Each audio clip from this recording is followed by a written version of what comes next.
Does anybody really know where the top free agents are going to go this summer? Well, we're here to tell you where they should go.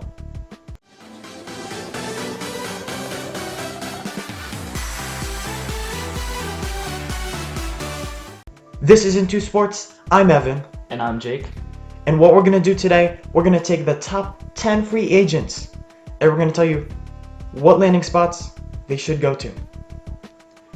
Starting off with number 10, we have Kristaps Porzingis. The 7'3" unicorn. Yeah, we're talking about him.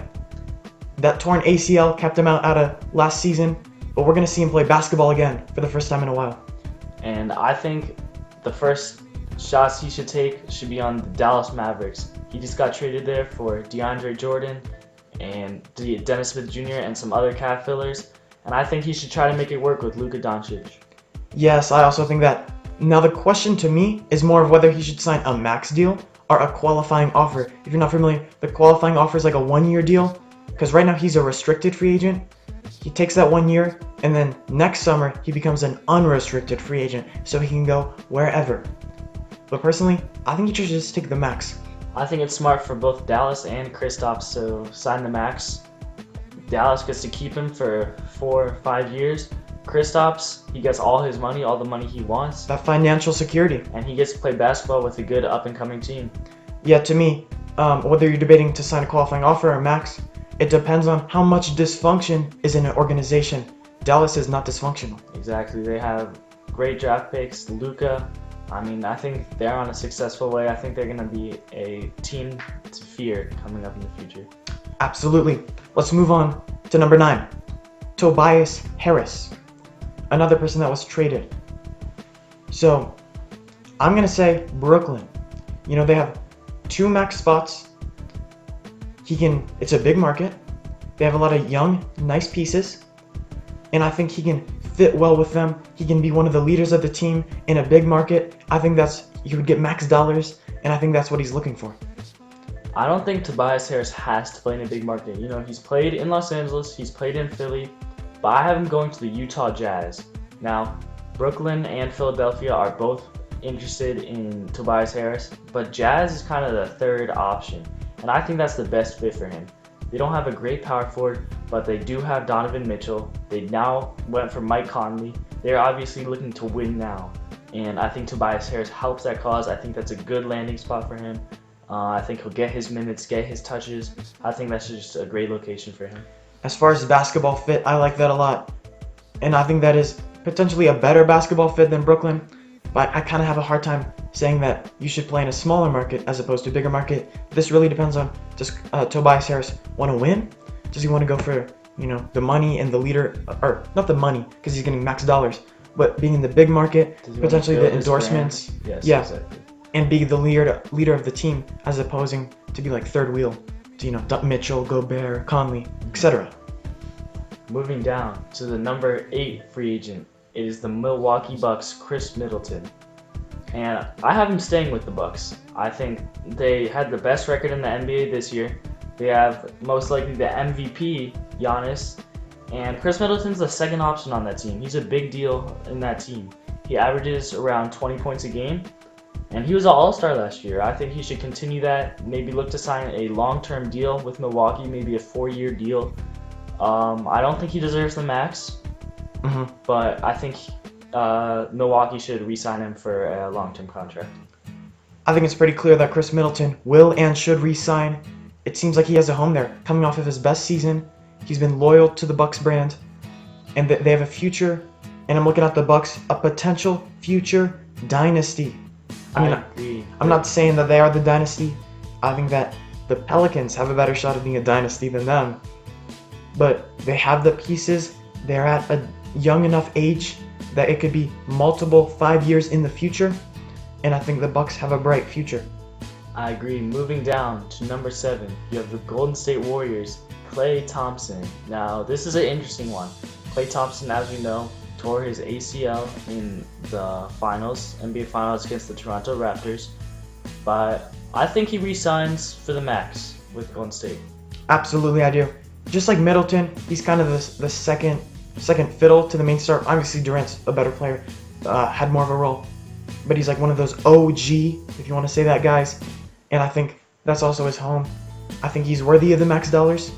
Can't sign that super max because quote unquote snubbed. You know, he was crying and complaining about not being the All-NBA team, being like mean to Kemba, all that stuff. Hey, he's mad about those dollars, but he's gonna get a 4-year, you know, like, what is it, like $150-some million? I think that's good enough. Yeah, you talk about loyalty, and with loyalty with Klay Thompson is a big factor. He's been with the Warriors since he was drafted. He won a championship with Steph Curry. I think he stays. I think there's no reason for him to leave. It's a great place to rehab, get himself back together, and keep the backcourt with the two best shooters ever. Yeah, and also, I really like his role with the team. I've actually merged into a guy. I really respect the game of Klay Thompson now. That 3-and-D style, but at such efficiency. But if he goes to another team and he's the number one option and he has to create his own shots, you're going to be picking in the lottery. I'm sorry, I don't think he couldn't create his own shots, but I think he's perfect in Golden State along with Steph Curry. Klay is a catch-and-shoot player. He scored 60 points on 11 dribbles with Golden State.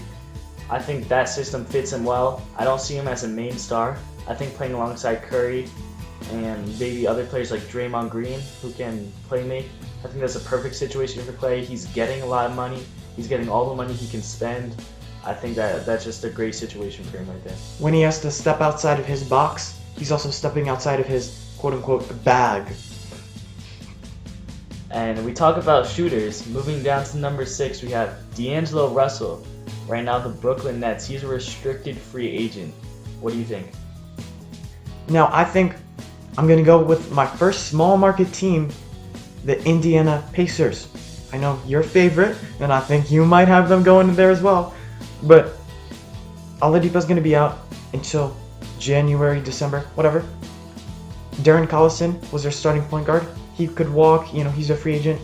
But even if he stays, he's Darren Collison. No disrespect whatsoever, but I mean, we're not talking about an all-star caliber player. Victor Oladipo, Sabonis, Miles Turner, Bogdanovich if he stays. That's a very solid team to contend in the East. I agree. I think DeAngelo Russell pushes the Pacers to the next step, the next level team.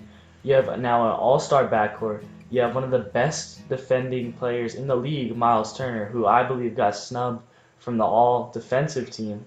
Of course you do. I think you might have as well. Led the league in blocks. I feel like DeAngelo Russell would just be a great option for the Pacers, a shooter. Darren Collison's not going to be the answer. I love Darren Collison, but at the end of the day, there's a lot of point guards out there that are better than him. I feel like DeAngelo Russell can run the one very well. And do we have backup players like Aaron Holiday? DeAngelo Russell could be a great mentor to him, like show him how to run, how to shoot the ball, like off the screen and off the dribble. I think D'Lo's just a great fit there. Hey, but one time I was doing a 2K rebuild, I had Russell, Oladipo, and Sabonis, plus like Gobert, and that I didn't make the playoffs. So I mean, I don't know. Maybe it's because Miles Turner is a better defender than Gobert. Well, he's gonna win Defensive Player of the Year tomorrow night, but that's a story for a different time. Moving down, number 5, Jimmy Butler. Ooh, he was playing third fiddle to the Ben Simmons, Joel Embiid combination in Philadelphia, and I think he's gonna keep playing third fiddle to LeBron James and Anthony Davis. But guess what? This time, his third fiddling is gonna result in a championship. I think LA is championship bound, especially if they had the caliber of two-way wing as Jimmy Butler, his ability to create his own shot, close games in the fourth quarter, hit that three, and lock up on the other end. Now, you see the reports of the Rockets. You got James Harden and Chris Paul having all types of beef. They're arguing with each other, right? I think if any one of these free agents can come in and switch that around and pull them out, I think it's Jimmy Butler. And I feel like you look in the playoffs when the Rockets just didn't have enough against Golden State. They fell apart. And then you watch Jimmy Butler play playoff basketball over in Philadelphia, and he started to become the number one option. When Embiid and Simmons weren't producing, they went to Jimmy. And I think he can boost the Rockets. Their cap space is tight, but I think their GM can figure it out. He says, as long as the player agrees, I'll figure it out. I think he can do that. I think Jimmy Butler at the small forward, along with Chris Paul, James Harden, is a deadly combo. I think Jimmy Butler will consider that strongly. I think that's where he should go. I got news for you. Daryl Morey is talking the talk right now, but can he walk the walk? He doesn't have any money. How is he going to get a max player in Jimmy Butler? I don't know. And if you want to say he's going to do a sign-in trade with Philadelphia, Chris Paul signing with, he's already signed with Houston, but Butler re-signing with Philadelphia, and then the Sixers trading Butler to Houston for Chris Paul. I've heard rumors, or I heard, speculation about that. But first of all, I don't buy that. I don't think Jimmy Butler is going to play alongside James Harden. We see him not playing off the basketball, him standing still. We've seen Jimmy Butler, have some issues, to say the least, with Minnesota, with Philadelphia. Now you're going into a now toxic environment in Houston where there's like, are they going to extend D'Antoni?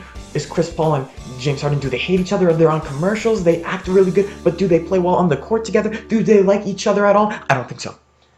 Jimmy Butler talks like a pure winner. He says that's his only goal. He says winning is his only goal. He says he doesn't care about the stats, doesn't really care about the money. He wants to win. And I feel like the best opportunity for him to win is on the Houston Rockets. We've seen how close they were.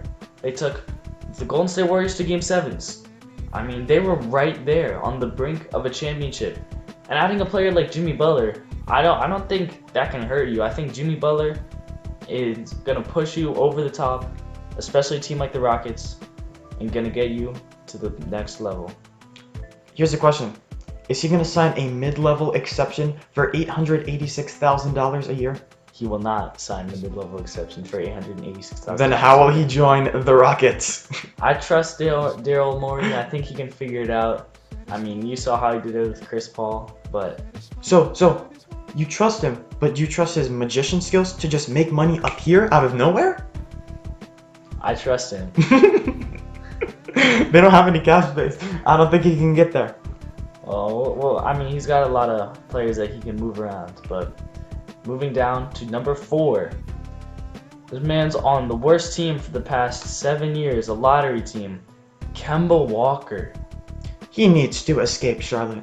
I agree, and I think the best place for him to go, the LA Lakers, with LeBron James, Anthony Davis. He can play like the Kyrie role on the Cavaliers. Yes. I think that's a great landing spot for him. I think that, he's going to go win a championship. He can get his buckets. LeBron is getting older. He's going to be regressing, maybe not necessarily in his skill, but he's going to take a step back, that load management, And I think Kemba can just take over with Anthony Davis. I think that's a great spot for him. He needs to taste winning. Yes, and he's been to the playoffs like once in his career, something like that. Something ridiculous, unfathomable for a player of his caliber. But this is what we're going to see. Does he want money or does he want winning? Because he can sign a Supermax extension in Charlotte and they won't win anything. What Charlotte? If I'm Michael Jordan in Charlotte, I'm not even giving Kemba max dollars. Because you need to go for a full rebuild. I mean, what is Kemba on max dollars going to do for you? He's making like $12 million and you can't even get to the playoffs right now. Michael Jordan was a great player. Michael Jordan is a terrible GM, one of the worst in the league. He's up there with Rob Pelinka. Don't even start with that, brother. I cannot stand him. GM tier. He is the bottom. He is the worst tier. Kemba has been an elite talent for years now. And what talent have they surrounded him with? Jeremy Lamb? Nick Batum. Nicholas Batum. You're going to throw Nicholas Batum $20 million a year? To what? Score 6 points a game? No. Kemba's got to get out of there. He's got to go and taste winning. And I think with LeBron and Anthony Davis, that's going to be the place to be. And Kyrie Irving plays like Kemba Walker. And we saw Kyrie Irving and LeBron James, a pure perfect combination on the basketball court. Speaking of Kyrie, down to number 3. Good transition. We have Kyrie Irving, the Celtics point guard, and it's pretty obvious he's not going to resign. You mean the former Celtics point guard? Celtics point guard, yes. He's not going to resign. He's been ghosting the Celtics. And you know what? I'm believing the rumors. I think Kyrie's going to sign with the Nets. This is where we think. Or no. This is not where we think. This is where they should go. If we are stepping into their bodies, this is where we would go. And I would not go to the Nets. The Nets are the Celtics. Young players, young developing players on good contracts. That's what Kyrie walked into in Boston.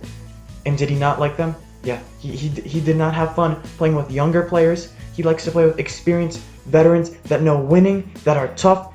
And talk about the LA Clippers. Talk about those tough-minded fellas they have over there. Yeah, I think Kyrie wants to carry on his leadership mentality, and I think Brooklyn's that place for him. I think he wants to be the top dog. Personally, Kyrie's already won a championship. I don't think Kyrie's main focus right now is winning. I think he wants to get the statistics, he wants to get the numbers, he wants to get his money, and he just wants to be the leader of his team. And Brooklyn, not a bad team at all. You know, he can make the playoffs with Brooklyn, he can be effective.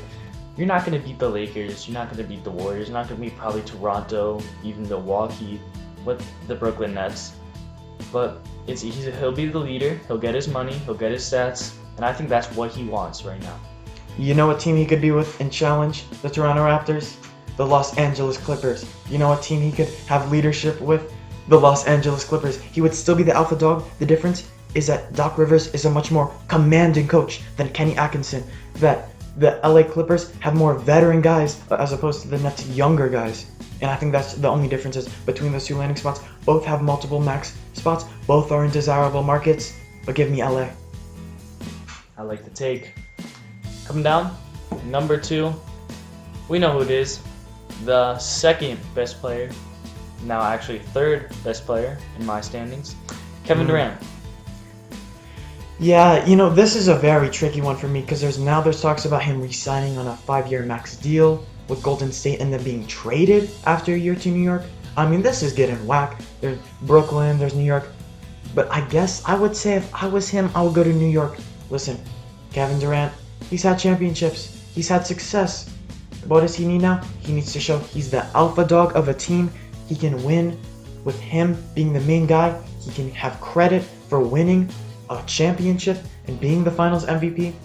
And if he gets someone like a Irving, like a Kemba Walker, Jimmy Butler to play with him alongside in New York, and you have young pieces such as RJ Barrett, and you have young pieces such as Kevin Knox, I think that's an excellent spot.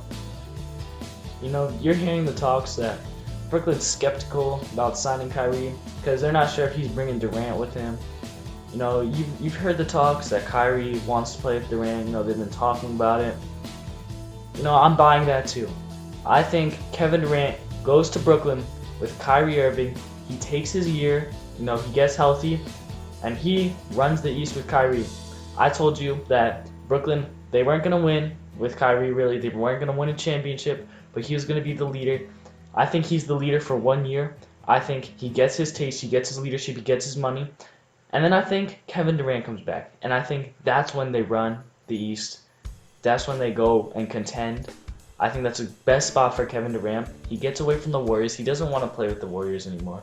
I mean, you could see arguing with Draymond. Obviously, two guys like that aren't going to be able to coexist for that long. I think Brooklyn's his spot. You got the young pieces, you got the money, you can clear it up, and you got Kyrie. Now, I think that's the spot that Kevin Durant's going to want the most. It's going to be the prettiest spot for him. I think Brooklyn would also be a solid spot, but I think at this point in Kevin Durant's career, it's not always about basketball. People say LeBron James didn't go to LA, or he went to LA not just for basketball. I mean, obviously he wants to win, and I don't like people doubting that he wants to win basketball games. But Kevin Durant, he has like a business in New York, and that's such a big market, even bigger than Brooklyn. That's a world, renowned place, city. I think that's where he wants to be in his heart. LeBron said it himself. He said, I've achieved everything I need to achieve in basketball. And in Kevin Durant, I don't think that's the case. I mean, people are discrediting his championships in Golden State, saying he didn't earn them. He joined the 73-19. They didn't need him. They did better without him, talking about, like his championships are worth nothing. If he goes and wins in Brooklyn, I mean, all those claims now go to waste. He's won championships in 2 places. Co-star with Kyrie, one of the top, premier point guards in the league. You got the young pieces, you got developing players, and by the time he's healthy, they're going to be incredible. And Brooklyn, not a bad market, It's not Oklahoma City. It's not Indiana. It's not Indiana. You know, it's Brooklyn. It's in the New York area. It's in New York. And I think Durant, I think he's gonna thrive there. You know what's one step above winning a championship with the Brooklyn Nets? Winning a championship with the New York Knicks, that dysfunctional organization that hasn't won in 40 plus years. I have a question for you. Do you think Kevin Durant can win a championship with the dysfunctional team, the team that hasn't won in 40 plus years? Do you think that's a possibility for him? If he gets another guy to sign with him. We'll have to see. Because, well, if he goes to Nets, he also needs another guy to sign with him. It's true. And my where they should go are independent of other players. Because I don't know where Kyrie Irving signed, I don't know where Walker signed, I don't know where Butler signs when I'm making this list. Alright, let's go to the number one spot. This is we're just looking at some website for the top free agents, and this is who they had at number one. It's Kawhi Leonard. Kawhi coming off an incredible playoff run. He's got the Finals MVP. He's got the golden championship trophy in his hands. I think he continues that. He's gonna sign with Toronto. He's gonna re-sign. He's gonna get his max money, his super max money, and he's gonna continue to win. He's already shown that he can win with Toronto. He's got another championship, another Finals MVP. I don't see any reason to leave that. Just like we were talking about with LeBron James, I think Kawhi Leonard has accomplished everything he wants to in the game of basketball. So I think wherever he would be happier playing basketball is where he should go. Now, Toronto, you can sign that 5-year max. You get that financial security for a guy whose body is not 100%. It's not tough as steel. You know, he's had that quad injury. He didn't look 100% in parts of the playoffs. So maybe you want to go to Toronto and be secured financially with that 5-year max, super max, should I say. Or you could go to LA, live in that nice tropical beach area, play alongside Doc Rivers, Shai Gilgeous-Alexander, Gallinari, etc. I think they're both fits. And I think if I'm Kawhi Leonard, I'm going to wherever makes me the happiest. And that's between LA Clippers and Toronto. Those are the two options. If I'm Kawhi, I don't think there's a wrong destination for me. But personally, if I'm stepping into his shoes, Toronto's a definite place. We've already seen it work. And I think that Kawhi's a smart guy. He's also a fun guy. He's also a fun guy. But I see him staying. I don't see a reason for him to leave. Clippers wouldn't be a bad place. You got the best bench in basketball. But he's already got one of the best benches in basketball. Toronto. You got Van Vliet coming off, Ibaka. I think he stays. I think he's happy in Toronto. I think he likes his teammates, likes his area, loves the fans. I think he's happy. I think he stays. I think it's slightly easier for him to say, hey, Toronto, I did all that I could for you. I put it all out on the line. I'm sorry, I'd like to go to LA. I think it's a little bit easier for him to say that because they won a championship. But if I'm Kawhi Leonard, I'm considering Toronto and LA, nothing else. I don't think Kawhi's ever been the guy that says, I have to go and play in this big market, I have to go and build my brand. I mean, he signed with New Balance. He's not Nike. He's not Adidas. Not even Puma, alright? He's New Balance. But I think he does potentially want to play in Los Angeles. Like, if you're going location, Who doesn't want to play in Los Angeles? He would want to play in Los Angeles because he was, from there, etc. California, right. Yes. But I think he can go there when he retires. I think he's happy in Toronto, loves his teammates. I just see that as the place for him. They love him. If you've reached this point in the video, please comment OK. And that's spelled O space K if you haven't passed preschool yet. There's actually no space. And it's actually, I want there to be a space. There's a space. If you reach this point in the video, type the space, please. And according to Merriam-Webster's definition of dictionaries, it's O-K-A-Y. According to Merriam-Webster, the definition of OK is... Excuse me. Merriam-Webster. Okay. I hope you enjoyed. While Jake looks this up, thank you so much for watching. I hope you have a wonderful day. Like I said, comment okay, however you like to spell it. And comment where you think these guys should go as well. Thank you so much. Also, subscribe. Oh, maybe notifications. But I'm asking for a lot right now. Thank you for watching. Jake's going to tell us the definition of... The definition of okay. Variants are okay or less commonly okay. Okay, doctor, I'll let you know. Definition 1 of 4. Definition 2 of 4. Noun. Variants or okay. Approval, endorsement.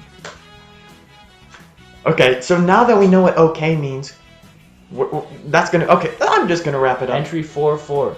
Oklahoma. Okay, abbreviation. Okay. See, I'm using it already. Thank you for watching. I'll see you in the next You episode. just used variant 1 of 4. I'm Evan. I'm Jake. This is Into Sports. We're out. Peace. Peace.